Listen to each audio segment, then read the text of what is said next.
Are wheat shortages coming?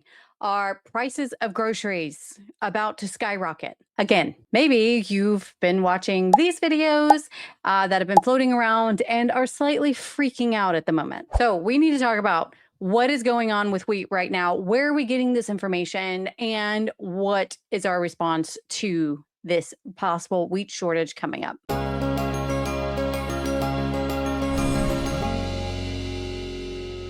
Hey y'all, welcome back to Grains and Grit. My name is Felicia, and on this channel, I teach you all about real whole grains, all from a biblical perspective, how and why to be milling your own grains, baking that bread, so on and so forth. And of course, also giving you information in regards to our grains and all the things going on with that. Because in spite of the whole anti-gluten craze, anti-grain craze, grains are still very, very much a staple for our entire society and also the world. So, whatever happens with grains, what's going on with grains really, really affects people, even if you are one of the I gave up bread types.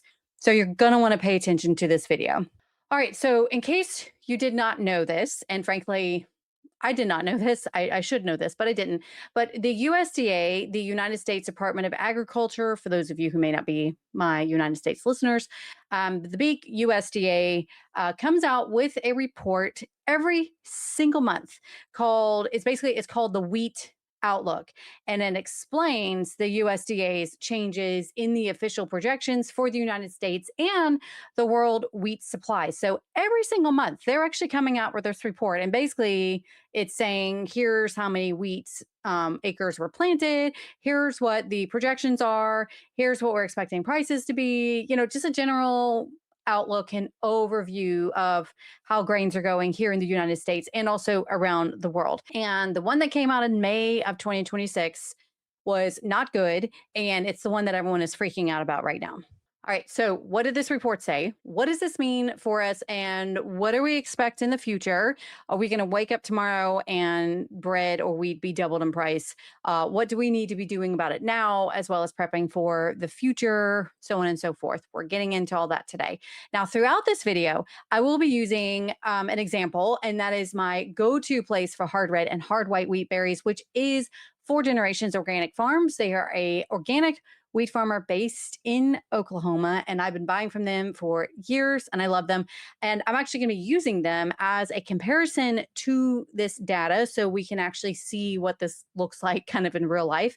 And why is it Four Generations, you may ask? That is predominantly because it's the only wheat farm that I personally have ever visited. I'm here in Florida, y'all. Guess what we don't have? That would be wheat farms.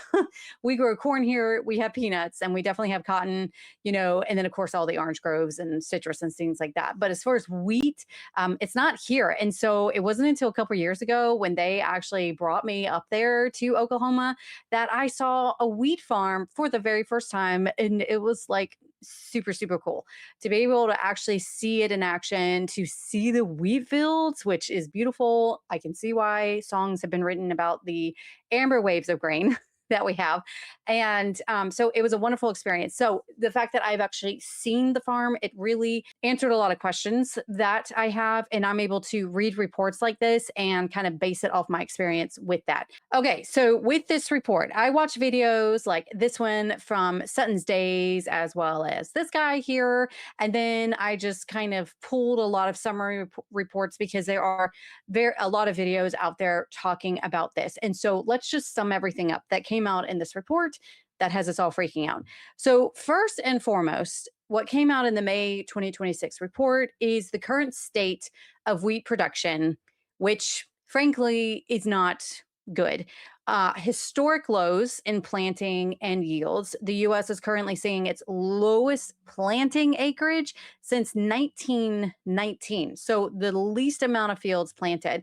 Now, there are various reasons for this. I believe it was Sutton's Days video where she got into the fact that, the demand for wheat actually has decreased. And I think that is because of the whole anti gluten, anti grains, people trying to avoid bread type products, those type of stuff. And she also pointed out that wheat is they're not able to charge as much as say with other crops like corn, soybeans, that type of stuff. So farmers are actually choosing for the sake of, what's going to feed their family, no pun intended, what's going to actually put money in their bank account. And if the demand is low, they're not going to be planting. So we actually have the lowest amount of wheat being planted since 1919, which is insane. And they did come out with their recent estimates project the upcoming total U.S. wheat harvest at roughly 1.56 million bushels of wheat, which sounds like a lot, but it actually is the smallest wheat crop produced since Gerald Ford was president in 1972. I wasn't even alive. My parents weren't even married in 1972.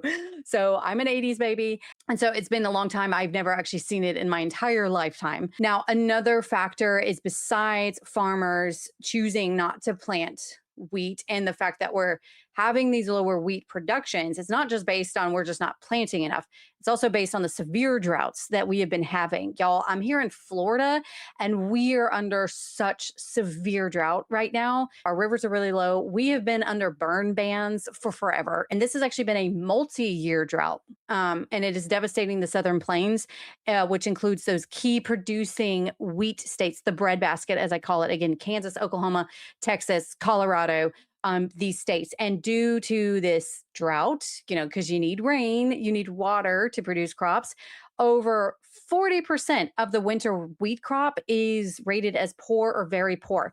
Now, if you watched my video last week where I actually talked about gluten, scientists have shown that actually it is due to precipitation, water, that determines the gluten quality of wheat. I can take a hard red wheat berry from 4 generations, and if I plant that here in Florida, I'm in different growing conditions. And if I'm not giving it enough water or I'm giving it too much water, the actual wheat berry changes. And as far as how that will do with making bread, that can change it. The gluten qualities could be higher or lower. So when you are looking at wheat berries, the difference between like hard red and hard white and soft white wheats, you're getting a protein percentage. So your soft white wheats are generally hanging around that 11%.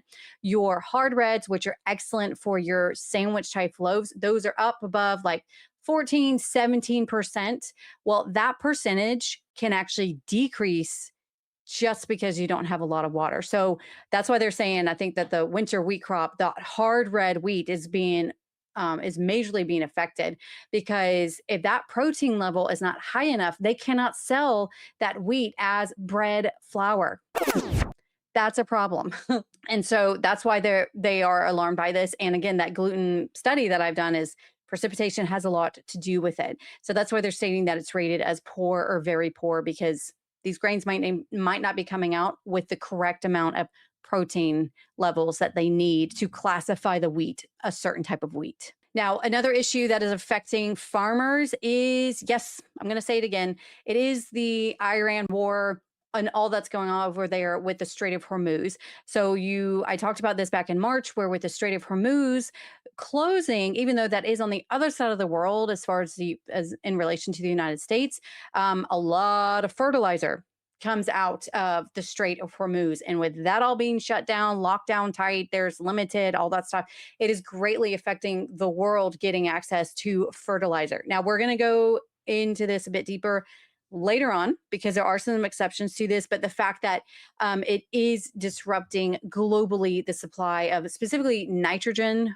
fertilizer, which causes prices to spike. It also causes farmers from maybe not having good, not giving the nutrition that their soil and their crops are needing to grow these crops. So that is actually causing severe shortages, as well as the fact of the cost of diesel, the cost of gas.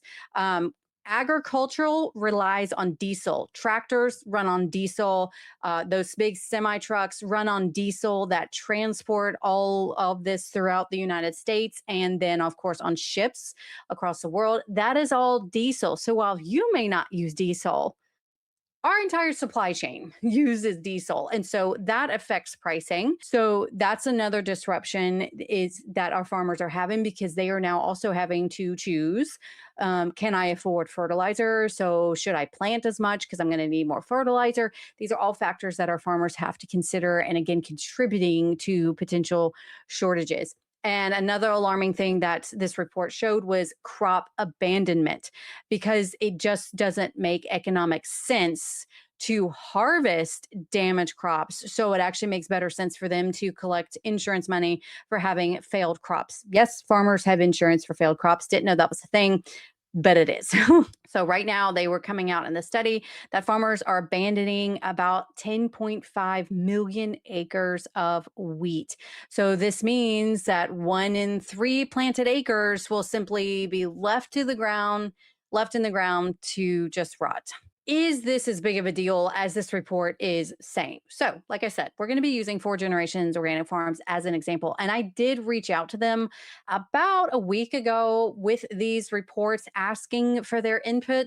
But unfortunately, slash fortunately, right now, I do know that they're pretty much either about to go into or in the middle of harvesting, which is wonderful. But anyone who knows farmers and during harvest time, you're not going to get a hold of them. It just ain't going to happen. They are not going to be answering any emails, which is fine. So, in regards to this specific report, I have not heard back from them. I did reach out to them back in March of 2026. We will discuss later.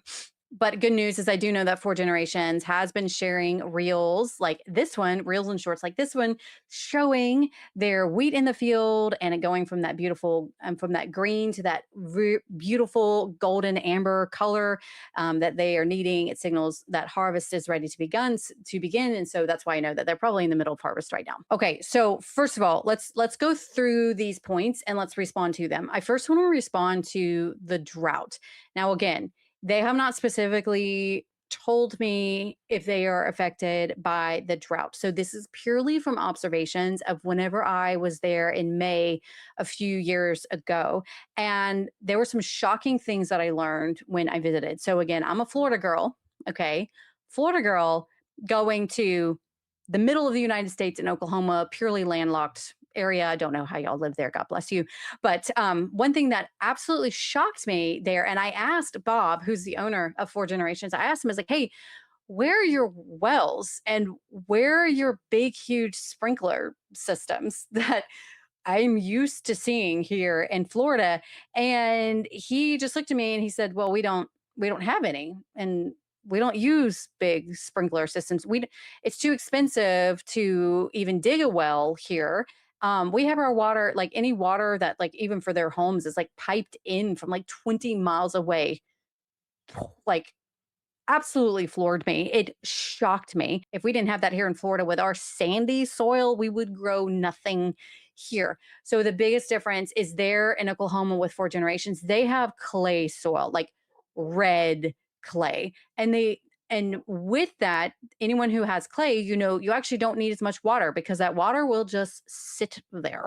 So they're already expecting to survive on less water anyway. Now, one huge key to Four Generations is not only being organic farmers, which we'll get into later, but they are regenerative farmers. And how regenerative farming works is regenerative farmers really, really focus on their soil and really taking care of their soil. One thing that this report has shown is that it's giving similar vibes to right before the Dust Bowl way back when, and which is concerning because what happened is the Dust Bowl, all these winds came through. There was so much plowing and everything that all the topsoil just blew away and then nothing could grow there. But with regenerative farming, they're really focused on the soil, not only to make sure that their soil is as nutrient dense as possible, to make sure that their crops are nutrient dense as possible, but they're doing things like planting cover crops so they don't lose their topsoil. What Four Generations did whenever I was there is they had recently purchased some land and they just were growing oats there. They weren't going to harvest them. They were just going to plow them into the ground because doing that not only is protecting their topsoil to make sure that when it's dry and stuff that it blows away, but that it also adds very key nutrients into the soil that is really going to be beneficial for the wheat that they plan on growing there later. So that is something that with regenerative farming and not solely being reliant on conventional farming methods, this is where it shines and where they are definitely so much stronger for doing it. Now, another thing is the fertilizer issue. So, again, conventional farmers rely on fertilizer a lot because they're not so much focused on their soil. They're just like, we'll just add chemicals to it, no problem. So, here's the difference with 4 generations. They definitely use fertilizer, but it's different being certified organic farms. Being a certified organic farm, they're not allowed to use the conventional type of fertilizers, which is generally what is being locked up in the Strait of Hormuz right now. Because as organic farmers, they're using fertilizers like chicken manure or bone meal and others, just more organic fertilizer that they're generally getting as locally as possible. It is more expensive for them, but it's something where I think that it's just it's a bit easier for them to get more regionally, more locally here in the United States and not be based off a global supply of it. Okay, so what does this actually look like for the future? What did this report say for future projections? And as you guessed it, I don't think we are going to be exactly having shortages of wheat because wheat is on a global supply chain. And while we're not doing so hot in the Northern Hemisphere, what this report did show is other countries are actually doing pretty good. India has actually had their largest wheat harvest ever. And while we certainly don't want to be importing all of our wheat because that is obviously just going to be more expensive, the fact is, as far as globally goes, there's not like an overall global wheat shortage. However, here in the United States, it will be affecting us if our wheat crops are down. And so, wholesale wheat futures, which is a thing with the stock market, and I'm not the channel to be asking about how the stock market works, y'all. But bottom line is that the wheat future, something with stock market, has already jumped over 27% in a year, which is not good as far as pricing goes for the consumer. But this is not going to affect you overnight. You're not going to wake up tomorrow and bread be like 5 times more expensive. There's always a 3 to 6 month lag before farm level costs reach the consumer. So, unfortunately, this means that come fall or winter of this year, that's where we're going to be seeing the effects of the pricing. To put this in an actual real world scenario, fun fact: 4 Generations Organic Farms is also a supplier to King Arthur flour. So if you've ever bought King Arthur flour before, you have probably had a piece of 4 Generations Organic wheat. But bottom line is how this typically works is they have contracts with whoever they are selling to, and the company like King Arthur says, okay, we will buy X amount of wheat berries from you for X amount of price. And farmers like 4 Generations says, sounds great because this is how much it costs us to, grow these wheat berries, to pay for the help, so on and so forth. And so they're contractually obligated to get a certain price for King Arthur to pay a certain price for that. Well, most likely the flour that you have right now on the shelf that you're buying from the store in the grocery store, that is with wheat that they got months ago, if not like last year's harvest under those prices. Well, with wheat harvesting going on right now, and there are many farmers that right now is kind of the time where a lot of harvesting now and over the next couple of months is going to be happening. And now is the time that these farmers are going to be setting their prices like, you know what, fertilizer was more expensive. I didn't have as good of a crop this year. I need to get more money out of it. This is whenever, at some point that they're setting those prices. And then these big mills like King Arthur Flour starts getting them. And then that's whenever, well, we had to pay more. And so now this is in production. And then eventually that's where it passes on to the consumer. So that's why it can take 3 to 6 months to really start seeing these effects in the grocery store. So, and unfortunately, it's not just our bread products that we're going to see an impact because grains also go to feed livestock. And with prices being higher to feed livestock, which means things like beef, your eggs, all of those things are also going to rise as well. So we kind of have like a perfect storm going on right now. So that leads to the response. How should we be responding to this? And no, we should not be running through the streets like Chicken Little. Run for your lives! Everyone run for cover! So, with that being said, practical things as well. Number one, it's coming, is you should be milling your own wheat. You should be not buying flour, but buying wheat berries. And not just wheat berries. There are a million other grains as well: quinoa, amaranth, corn, brown rice, all kinds of grains. You should be consuming real whole grains. It should be a staple of your diet. It should be a base of your diet. I don't care what that new food pyramid says. Grains, real whole grains, should still be the base. It has kept humanity alive for thousands of years from the beginning. That's a whole different story right there. The key thing is stop buying dead fake flour from the store.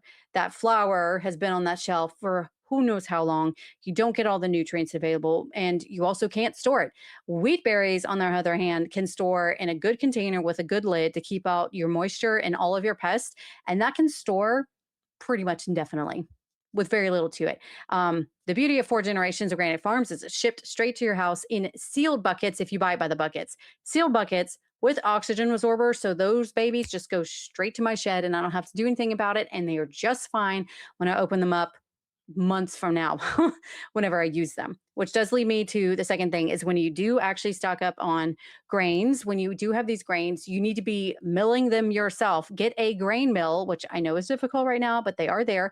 Get you a grain mill, be learning how to bake with freshly milled wheat using real whole grains because you should be rotating through your stockpile, not just buying wheat to let it sit there and then you do nothing with it. You need to actually be using it. Not only is it going to be because it's a superfood and you should be having it in your diet anyway, but you definitely don't want to end up in a situation where that's the only food you're relying on and you have no idea what to do with it. So, another thing is you need to be buying directly from farmers. This is the beauty of when you are milling your wheat at home, you cut out a lot of middlemen. Okay. Buying directly from farmers like 4 generations organic farms, meaning I'm buying directly from the people who plant it. And all that they have to do is figure out a way to get it shipped to me. Okay. And those are really the prices that I'm paying is the shipping costs.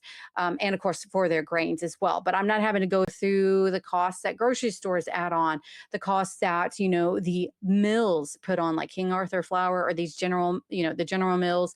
They also have their tax. Each time it hits someone, someone's got to take their cut.